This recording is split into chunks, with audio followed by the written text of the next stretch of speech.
Alexander Isak and Bruno Guimaraes both injured on international duty.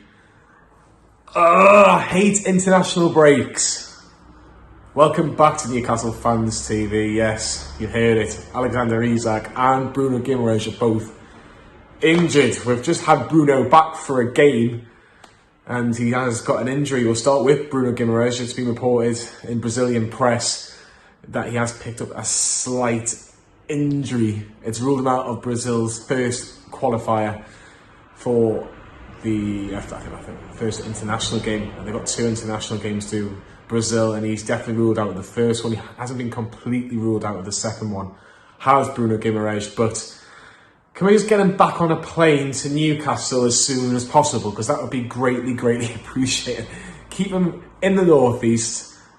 Doesn't need to play. Let him play the World Cup. Doesn't need to play these games.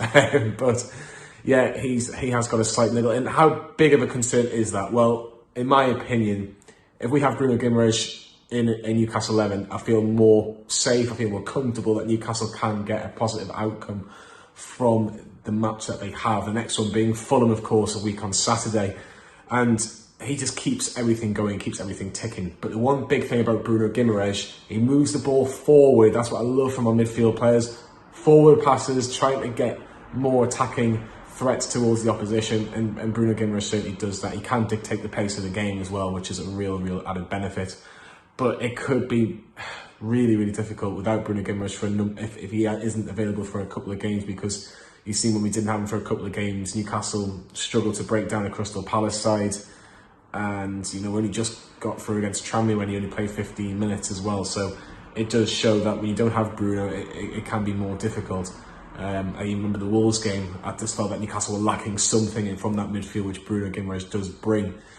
The one man who also is out for Sweden, he is our Swedish striker. Gimme a Swedish, gimme a striker from Sweden, sorry. Let me get that right. gimme a striker from Sweden. That's what we're going with. I'll make sure I get it right. I was at Wonder Bar on Saturday and that song was going mental. I should have got that right. Yeah, but gimme a striker from Sweden. First name's Alexander and his surname's Isak. Lee, if you want to edit this bit, you can edit this bit as bad as you want. I should really get this question right, this song right. But yeah, Alexander Isak not playing for Sweden at all. He's on his way back to Newcastle to be assessed. There isn't any detail how long he's going to be out for. He seems to have picked up an injury a day after his birthday. He's just turned 23 now. So for me, how much of this is that? Now well, it's a big miss. 2 goals in 3 games. That's the first thing you've got to mention, haven't you? The goal against Liverpool, Anfield, and he was a real threat. I was so impressed with Isak against Liverpool. I actually thought he gave Liverpool's defenders a horrid time.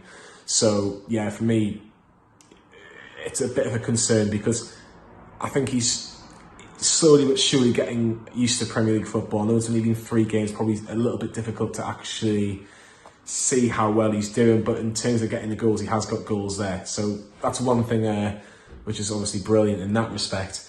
In regards to how long he could be out for, there hasn't been a time frame being put on Alexander Isak in terms of when he'll be, or how long he'll be out for. He is going to be assessed on Tyneside, as I've mentioned, but there's nothing that's saying that he can't be involved against Fulham. But Newcastle have a number of games in October and early November before the World Cup.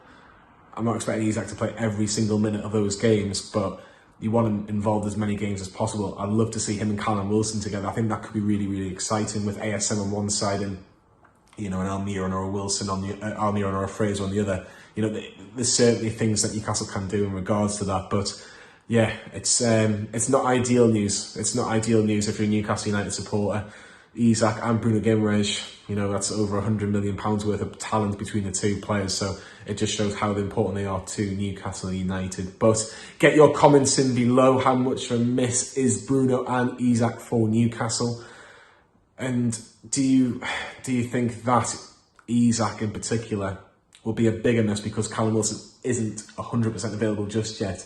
And it might be a Chris Wood start. And does that really worry you in terms from a Newcastle fan point of view? There'll be videos out in the next few days leading up to the Fulham game after the international break. Of course, England play Friday and Monday. After Monday, we're going all things Newcastle United, as Lee will be making that long trip to Craven Cottage next Saturday afternoon.